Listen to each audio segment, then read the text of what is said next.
Welcome to Dreamers and Winners Podcast with T.R. Burns. And I know you missed me. We've been just working, grinding, but we have a great show for you today.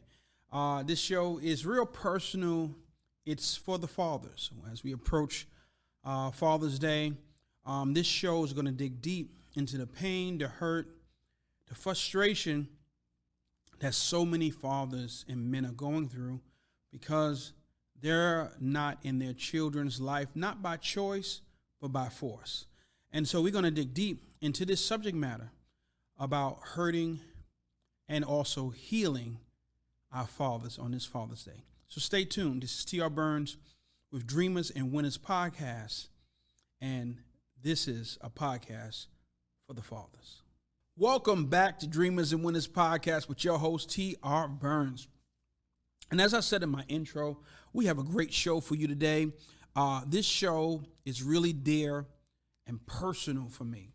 As we approach Father's Day, and as so many people are getting ready to celebrate their father, and fathers are getting ready to be enjoyed, celebrated by their children, by their families, there's a great number of fathers out here that do not have the opportunity to have great moments with their children, not by choice, but by force.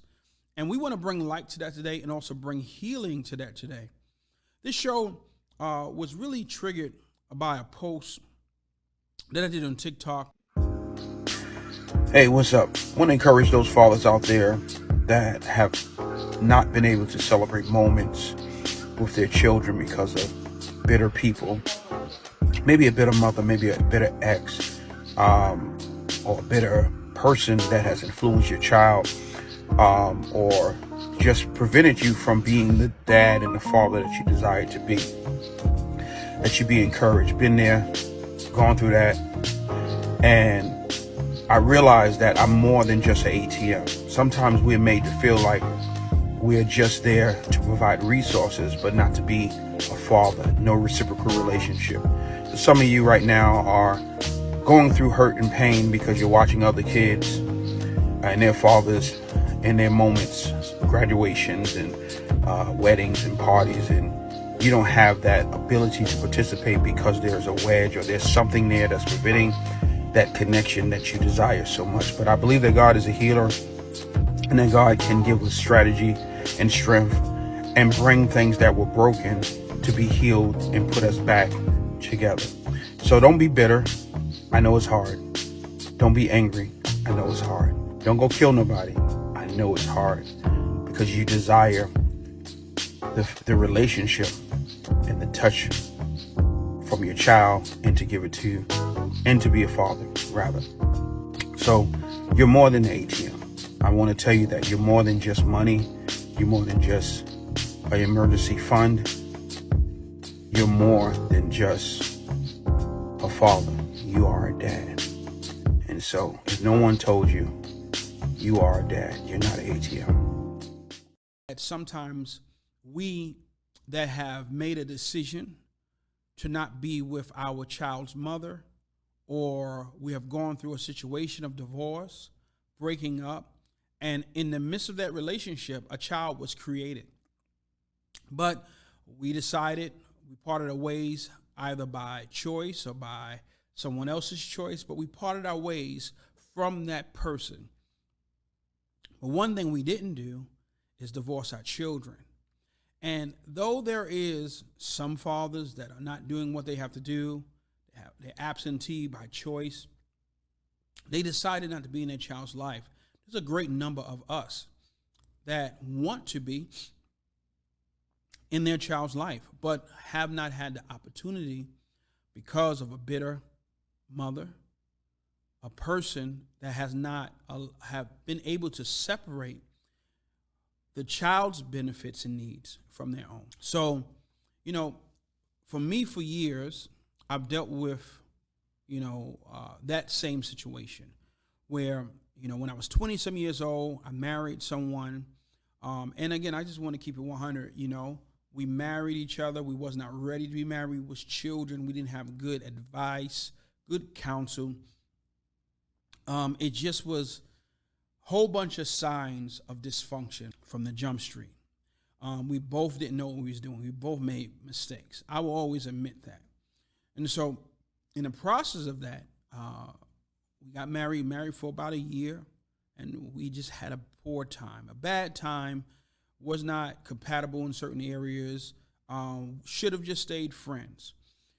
As a result of that, there was many abusive situations that took place, whether it's verbally or just manipulative situation that took place in the situation. And I made a decision that, hey, I don't want to be in this situation any longer.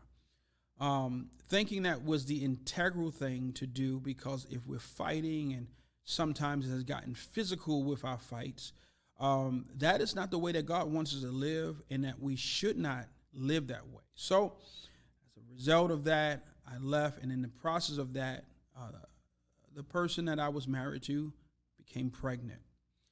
And, so there was not a clean break in that. So for about 18 and 19 years, I had to suffer through, fight through, be humiliated through the fact that this person is bitter, this person is angry, this person has unresolved issues with me, and there are things I've done wrong that I apologize for, but at the end of the day, I felt I did the most integral thing by leaving, because it was not getting better and it wasn't healthy. And so for 18 years, I can count on my hand if I was able to be a part of decisions. I would go to court and be humiliated by the judge, insulted, put on child support. You miss one payment, you have the probation officer calling you, suspending your license, threatening to come to you. I mean, I was a pastor at the time. I've even had them threaten to come to the church on Sunday to arrest me if I missed the child support payment.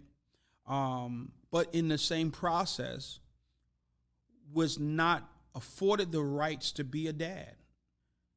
There was times my child was with people that I didn't know. There was times that my child was being influenced by things I didn't agree with.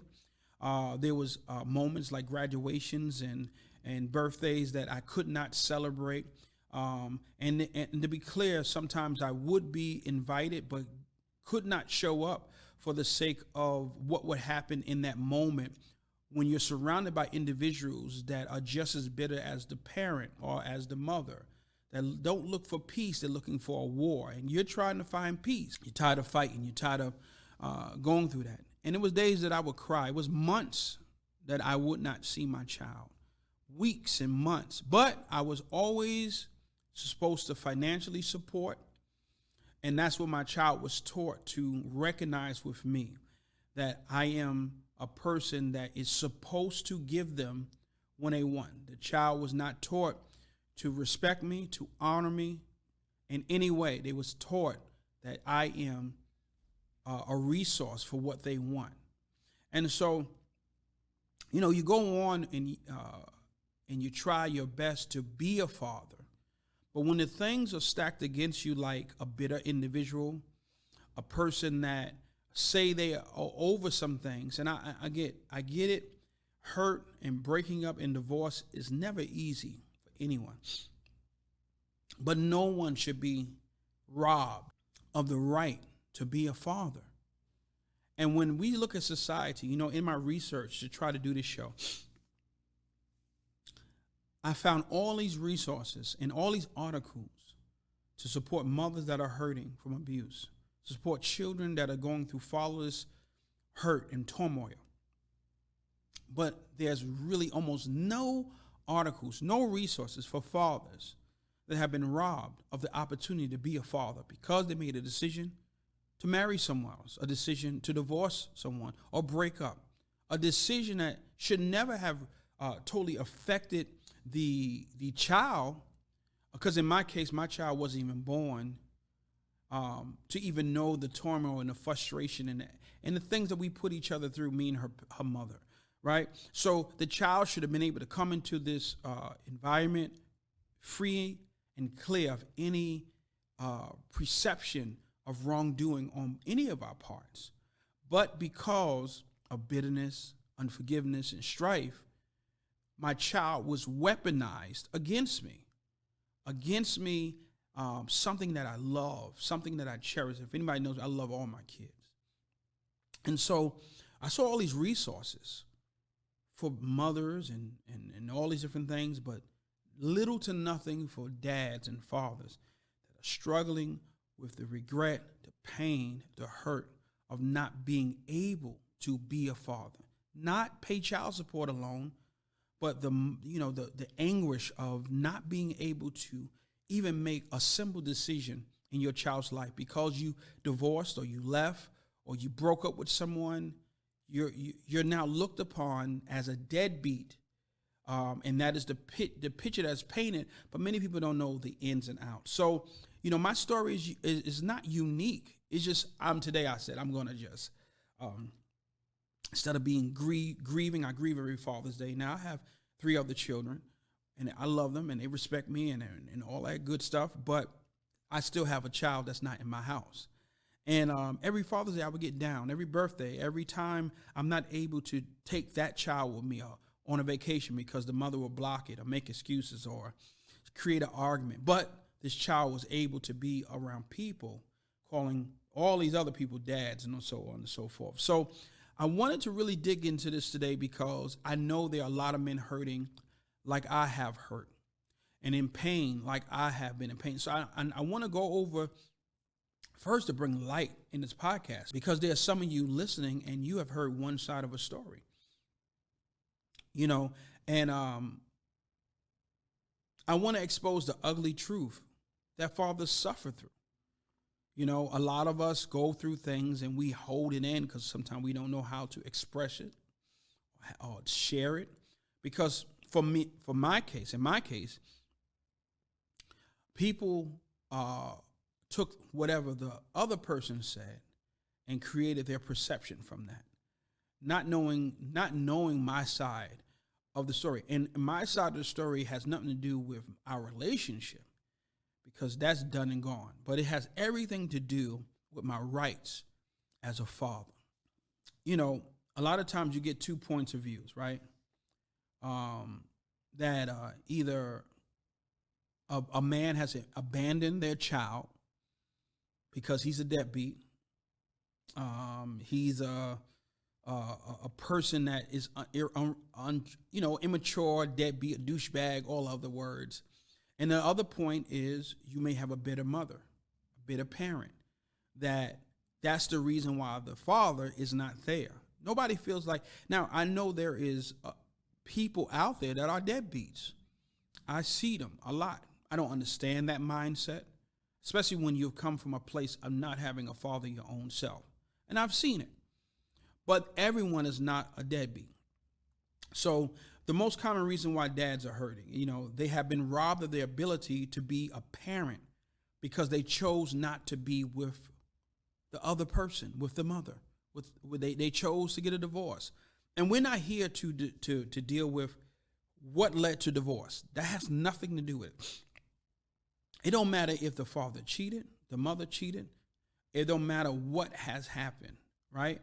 If it's not in the sense of the person has molested, has been inappropriate, has lives a lifestyle that is harmful and detrimental to this child,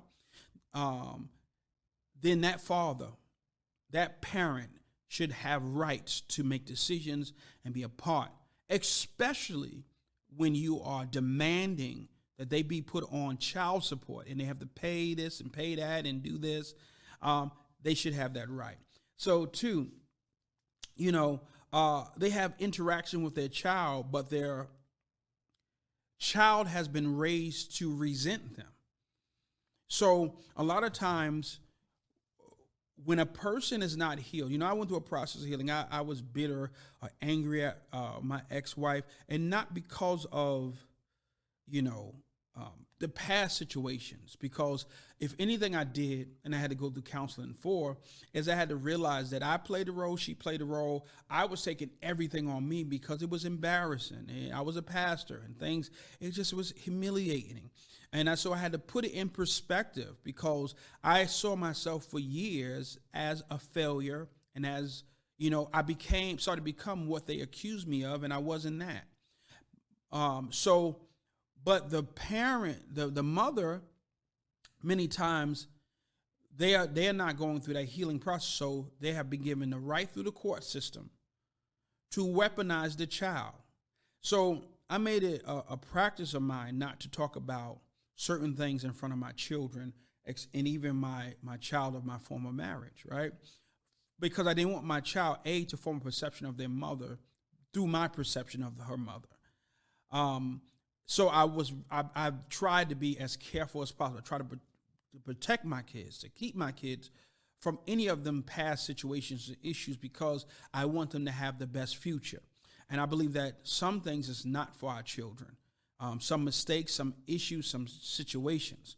But if you have an individual that is sharing their bitterness, their pain, and that child is with them 24 hours a day, they begin to take on that idea that I got to protect my parent. I gotta not like my father because my mother does not like my father, because my mother's family does not like my father.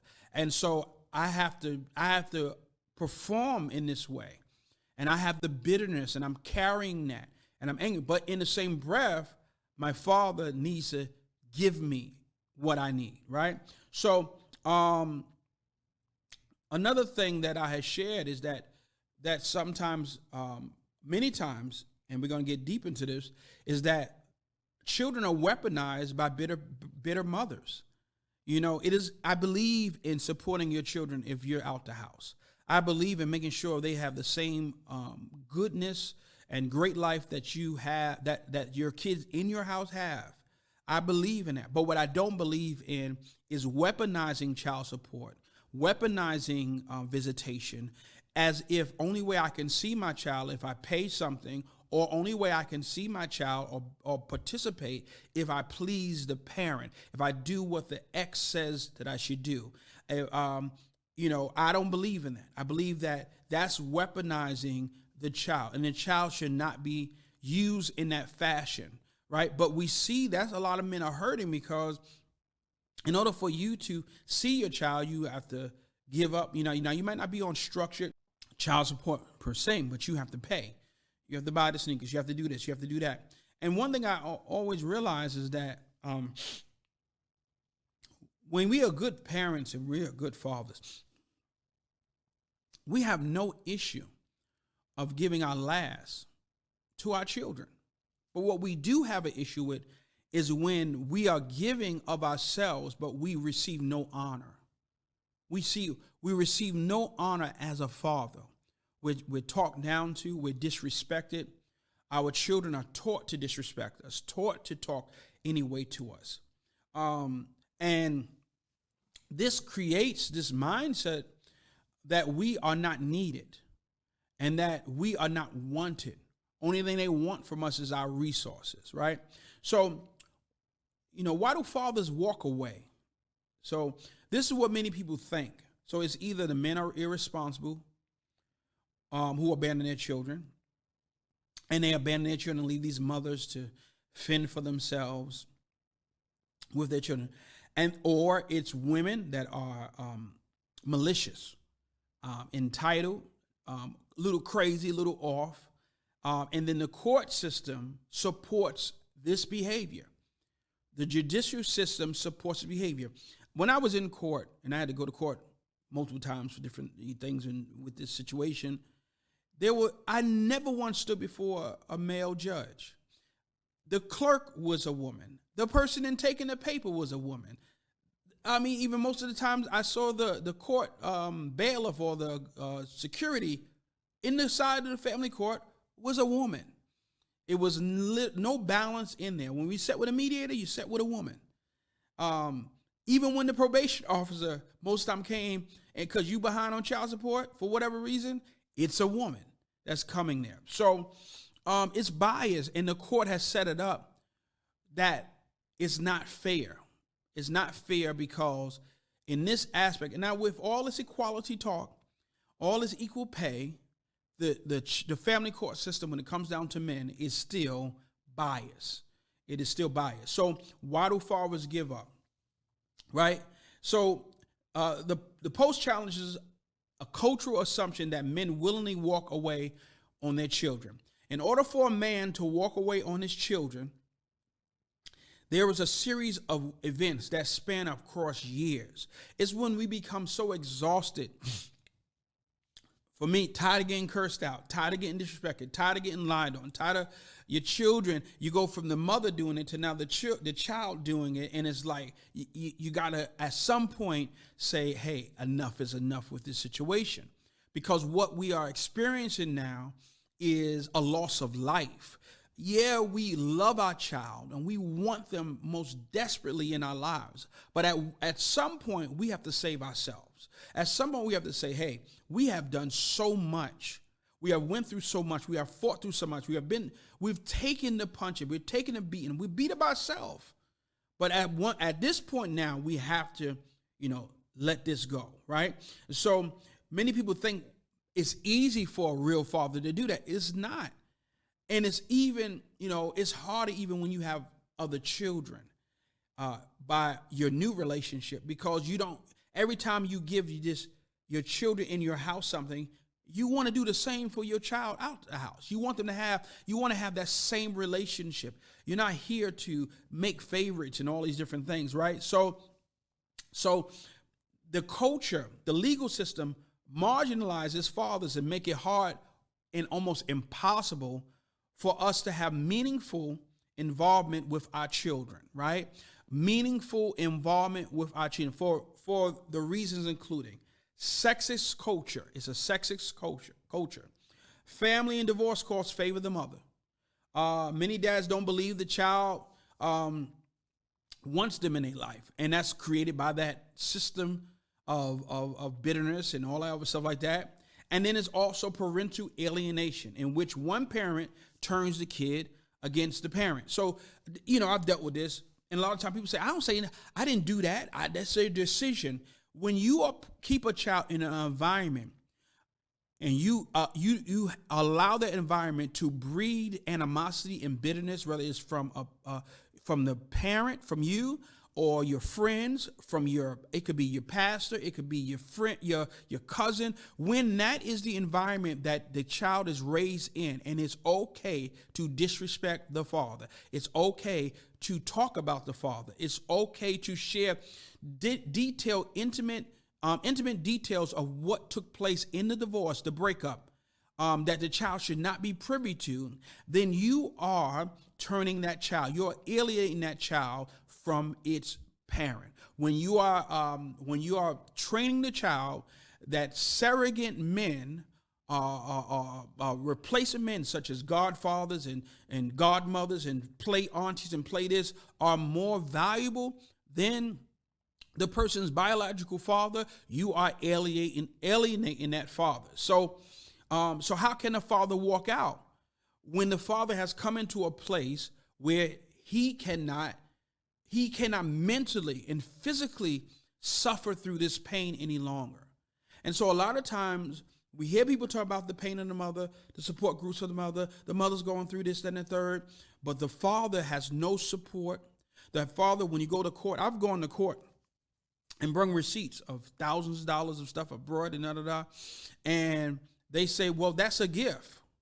You still have to pay this amount of money in child support. Now, never asking the mother to prove what she did with the money, never asking the mother to prove it in it. But I must bring in a pay stub, a tax return, and all these different things, but the mother can do whatever they choose to do. And again, it's not about money, it's about equality. If we must be accountable, then they should be accountable. So if we're doing what we got to do, we should be a part of the day-to-day activities, understanding what's going on. It was times that I didn't know my daughter was out of the state with someone else for weeks at times. And if I would have called and say, hey, I need my daughter, the mother would, depending what mood they were in, they would say no. They make an excuse up, say, hey, no, you can't. So these are things that a lot of people go through, and they don't share because it feels like a lot of times it's a worthless pursuit.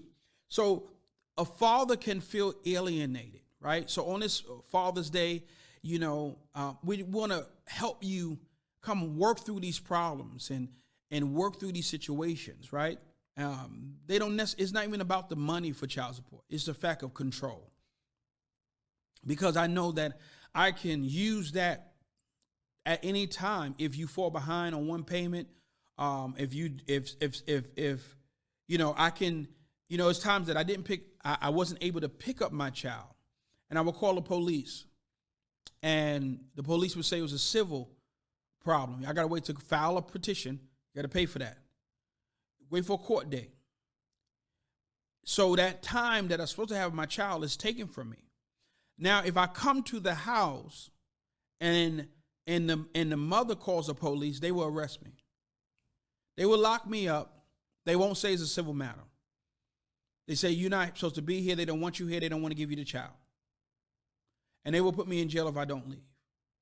And this is the bias that we go through as men. This is what we go through, and this is why some people don't have their children in their lives. Because you go through all these things in these moments, and I really wanted to really bring this out. I'm not really concerned about people's opinion, and people have their own stories or whatever. But this truth has to come out on Father's Day this year, because a lot of other men are hurting, and they don't have nobody to articulate and say, hey, this is what has happened in my situation. And by no means this is an attack against my situation, anyone else, but this is a reality that I experienced for over 19 years. So, a lot of times we as men feel helpless. We feel like we're unable to really win in a situation because we're not the mother. Sometimes, if you're anything like me, you struggle because in the process of the divorce or the breakup, you did do 50% of the problem. You did do wrong. You may not have treated that mother correctly like you should. It may have been out of choice, ignorance, immaturity. But the fact is, that's still no justification for your child to be weaponized against you. For you to miss moments like graduations and moments of pertinent conversations about dating and to miss moments of just great moments because either you're not invited, you don't know about it, or it's such a volatile situation that when you show up, it's a war going on. And so, you have to really think about this today, because sometimes we're fighting, and sometimes we got to step back from that fight as men and say, hey, I need healing. I need healing because, I know for me, for years and years and years, you keep on trying, you're getting your character assassinated. You're getting you're just in pain because it's not even the mother that you have any expectation for, because they have proven to be who they are. But it hurts even more when it's your child.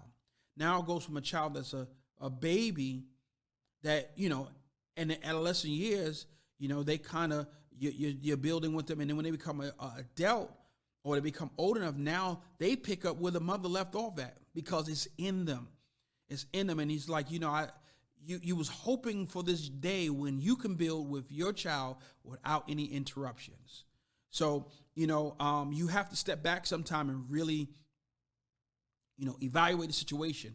Get you a therapist and get someone to talk to, and know when it's time to let go, and that's one of the things we want to really, really, really dig into. Sometimes you're fighting and you're dealing with this thing and you feel like, okay, because of my child, I can't give up. Sometimes it's not giving up. It's taking a break so that you can gather yourself, so that the situation don't kill you. There are fathers that I've spoken to, and I've over the years in my life, counseling, being an encouragement to those that have gone through the same thing, that have said, hey, Tia, I thought about killing myself. I thought about jumping off the roof. I thought about blowing my brains out because the pain and the heaviness of that lack of having that relationship that you want, or that just the control that the person had over you. It was so much and too much to handle, and so some men have committed suicide because of that reason, because they could not deal with that pain. And that's what today's, episode is about. We want to really, get you to a place where you don't have to kill yourself. Someone is here to formulate, to articulate, how you feel, because I've been through it. Thank God that I'm in a place where I'm healing, and that healing doesn't mean that the situation has changed. It means that I've changed my perspective on the situation. It is not fun to argue, fight over something that you just want to embrace and love. And so a lot of times it is just a difficult road, because it's not like a job you quit and you don't have to see them people no more. This is someone that looks like you, has some of your personality traits, and that you want to give some of your best to. And one thing for me I want to share is that I never wanted my child to not have their mother. Though I have a wife that is not that child's mother, no one can replace that person's mother, that child's mother. And I've always would say that, even when people would try to advise me differently and try to say differently, I would always say that that's her mother. And I've made decisions that hurt me because I base it on that. That's her right. That is what, no matter what we beef about, that is her right. That is her right. And I will not go and try to use my child against the mother like it was used against me. So the fourth way is, a lot of times that men just give up and they clock out and they say, I don't care. Call the court, call whoever. I ain't doing it no more. I won't bother with it no more, because they just can't deal with it, right? And so, this thing about, hurting on Father's Day and birthdays, and we have to really sit down with ourselves first and really sit down and say, evaluate the situation. Because I know for me, the steps that I had to take is that, hey, I've done, I've forgiven, I've overcame, I've given beyond myself. I've done things that other fathers wouldn't do for the mother and the child, just because I want them to be great. Or I have a mentality that I don't want, if my child's mother doing bad, then my child gonna do bad. So it's never about resources, it's never about how much something is. My thing is having a relationship with my child, that my relationship, not my relationship through proxy of the mother, but my own relationship. And I think that was robbed from me and many other men, because though we have had interactions, a relationship is different. A relationship is deeper than just, I see you on the weekend or I give you money, but it's the freedom to be vulnerable, to be consistent, to be able to give that child who you are, not through by way of whatever someone's opinion is, but them to get to know you and you to get to know them and have that organic development of relationship. See, many of us as fathers, we never had that, because as soon as we get comfortable, the weekend is up. And then sometimes the weekend is never given, because the precedence that's taken is the mother determines if you're going to see your child, if you're going to come to this. If, it was times where I wasn't even on the emergency list for my child. A boyfriend was. Somebody, a random individual that I didn't know, is on the emergency list. So when I go to pick up my child from school, I have to go through all these different verifications because I'm not on the list. And you can't. And that is something that's intentionally done to minimize my ability to know what's going on in my child's life. So this is a great show today, all right? So when we deal with fatherlessness, because we see that now where people are suffering because their father wasn't in life, the challenge right now, or rather the reality is that some people were not honest while their father was not there. So it's easy for a mother to allow the child to believe that the father just left. But what happens when the father left because of the circumstances of the mother? I'm not talking about in an intimate way. I'm talking about what happens when a father is not involved because of the involvement of the mother is so toxic. It's so frustrating that the man cannot take it. He rather leave than to sit in an abusive situation that is just now we're not together, but I'm still controlled by you and by what you feel because you're not over something. And that doesn't mean that a person wants someone, but a person can be bitter because they are mad that the person left, or they're mad at the person. They may be bitter just because they're pregnant by the person. They would be all right if they didn't get pregnant. The relationship is over. But not only are we not together and we shared intimate moments, but now I got to look at your child every day. And so I'm not going to allow it to be easy for you. So when we look at pain and hurt of men because they don't have their children in life, you have to get to the history of it. So back to that. So a lot of children are suffering from father wounds because the mother ain't honest. Honesty in any breakup is saying, hey, we both did something. Nobody does 100% of the breaking up. Now, a person may have started the mess, and then the person reacts to the mess. But that has nothing to do with the child. The child should really be the thing that brings us to a place of agreement, a peace, because we don't want to bring mess to our children. Instead, we propagate generational curses because many times the mother's raised by a bitter mother, and they're taught to be that way. See, when we are around people that have wisdom and they're wise and they have the Holy Spirit and they have God in their life, they will tell you stop acting stupid. And I've been in that situation where I didn't know how to be a man. So you have men that are men saying, this is how you be a man. And if you're not going to be that type of man, we're not going to be around each other. Hold me accountable to that. They're not going to allow me to be eye for eye, tit for tat, vengeful, because they know I'm better than that. And so a lot of times you have mothers and women that are bitter because, A, they don't know no better. They have not been taught to be a mother, taught to be a wife. I mean, listen, even when we get to marriage, marriages fail not because of love, but because of lack of training, lack of counsel, lack of example that is healthy.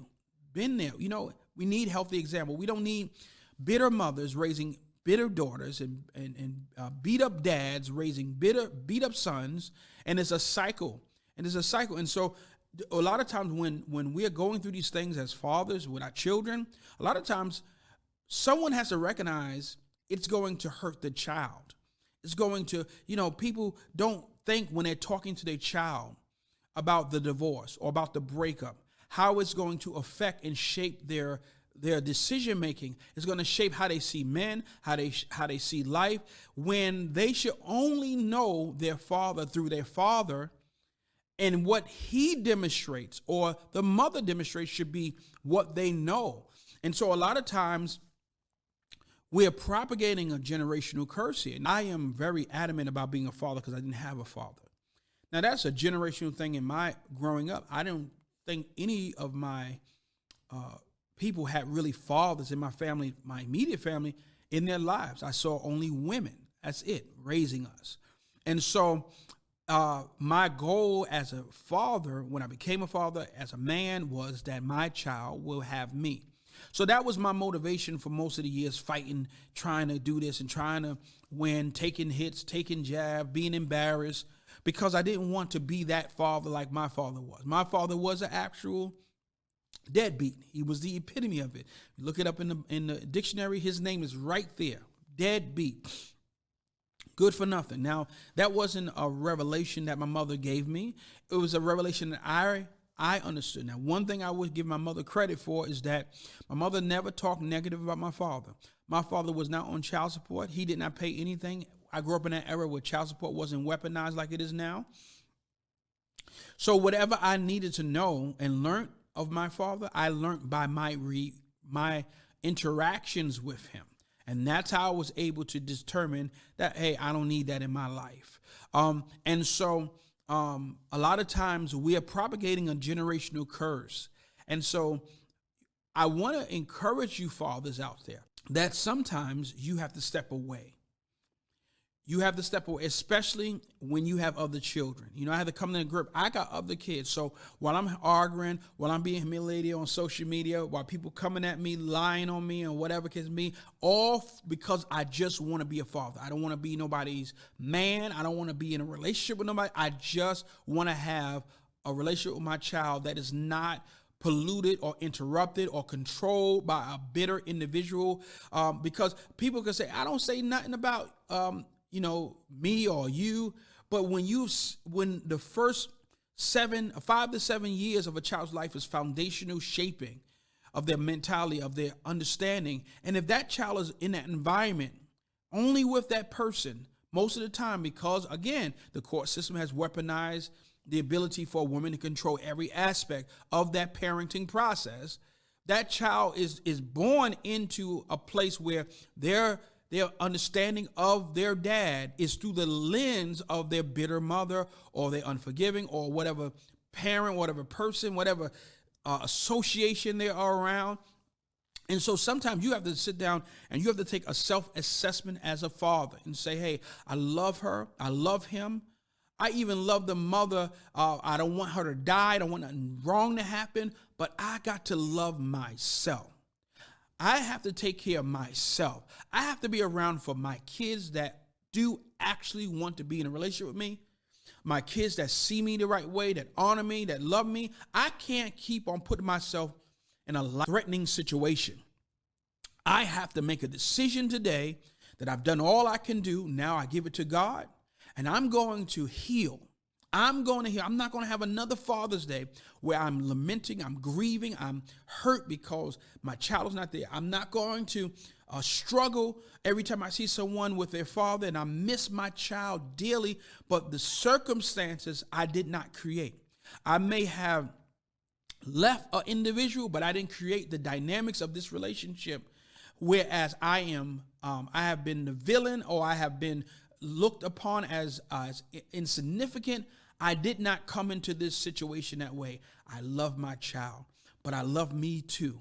And if I'm going to succeed, I have to save myself. So, you may have watched this episode and you may not never have seen or heard someone talk about fathers and child support and relationships like this. But this is a true matter that many dads are going through today. Listen, you may be a child watching this episode and you may be bitter, upset, and angry because of the what your mother said to you. And you don't know the whole dynamic of why your father dialed out, why he's not around. It just might not be everything that was said to you. It might not be everything your grandmama said or your granddad said to you about him. It might be some dynamics that was held out so that your perception can be persuaded differently. And so I think, and this is a real comment here. I've struggled in the past wanting my daughter to love me more than her mother. But I know that's a wrong feeling to have, or wanting to like me more or be around me more. But that's unhealthy and that's dysfunction. Because when God created us, he created male and female, mother and father. So if my daughter only has her mother or only has her father, there's going to be an imbalance in her perception of life. So my daughter needs her father and my daughter needs her mother so that the perception of life, the things that she needs will be balanced. It will not be imbalanced. So it's always a demonic thing to want this individual to only be with you and not with the other individual, because that's unnatural. That's why we have two mother and father, so that the child can have a balance of understanding, a balance of perception, a balance of what life is and what their life will be. And so, this is not to attack anyone. This is not to make you go and want to be angry at your ex, But this is a shining light because sometimes we don't see the child no more. We don't see the person that's affected by the lie or the perception or the manipulation. We see all we're doing is we're moving through bitterness. We're moving through hurt. I've been there. So you fathers, sometimes you got to step back. That's what I did. I'm going to step back. I'm not going to interact. I'm not going to try because I've done all I can do at this point. I'm exhausted. I am exhausted naturally and spiritually. You say, well, how can you stop giving on your child? I haven't given up my child. I've given up on trying to fight through this situation. It is a stronghold that we must allow God to work through. And that means I'm going to take my hand out of it. I'm going to love myself. I'm not going to sit and put myself in an environment when I'm attacked, where I'm constantly abused, where I'm constantly accused of things that I have not done or things that I have done, but it was from the past. So if I am out of that life, if I'm out of that past, no one has the right to abuse me with what I have overcome and what I have been delivered of or what I have given up. So you have to make that decision. Hey, I know it's hard, but I got to step back. I've done all these years of fighting for a child, fighting to be respected, fighting to be honored, fighting for my story, my point of view. I don't want to fight no more. I just give it to God, and I just want to heal. And I'm going to love those that love me. I'm going to love my child no matter what. But right now, I can't be in a toxic relationship where me trying is killing me. Me trying is taking me out. And I have life in me to live. There are books I must write. There are people that must hear my story. There are things I must do. My other children need me around. So at this point, I have to differentiate that I'm not just a dad, but I'm a father.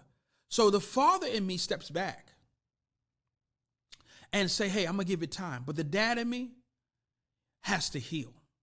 This is the individual that just have to go through that process, that therapy, that time where, all right, all these things that have been done, because a lot of time we hear about the mother and we hear about the child, but what about the things that's done to the father?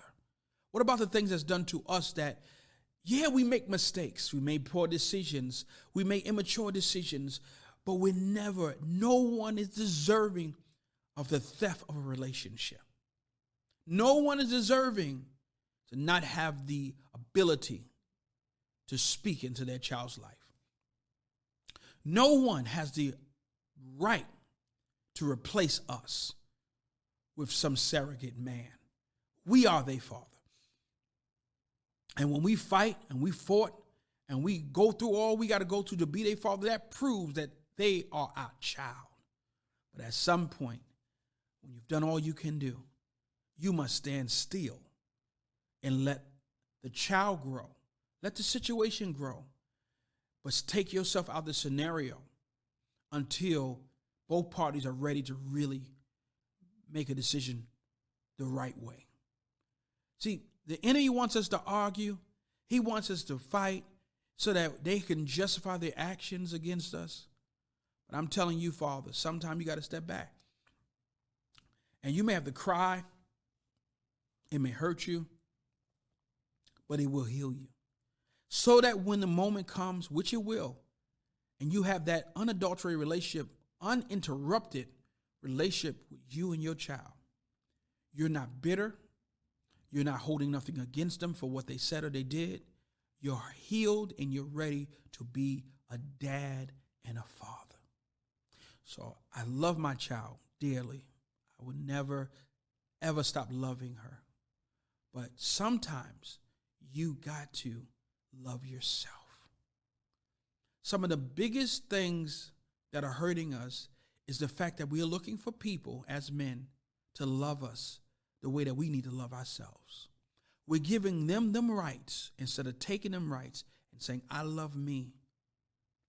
One of the greatest things that I'm going through deliverance on is condemnation.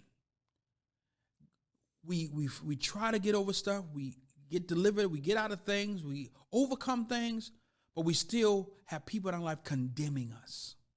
And then sometimes if they're not doing it, we're condemning ourselves.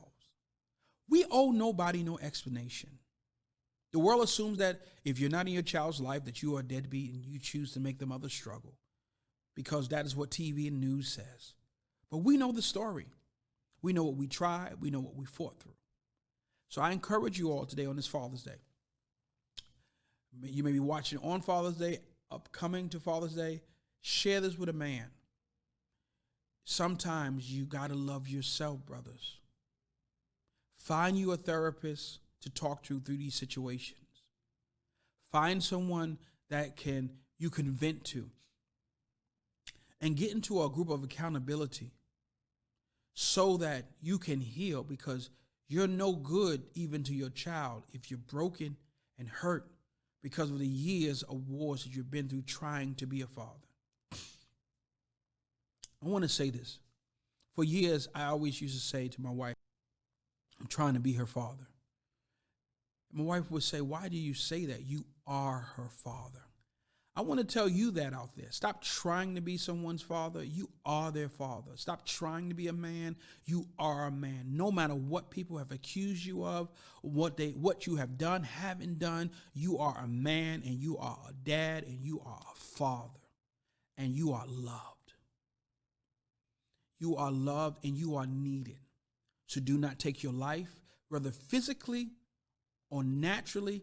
Do not take your life or don't live a dead life because you're grieving in depression because you have not been able to have that relationship that you want with your child. And it feels like a part of you is dead because they're not here.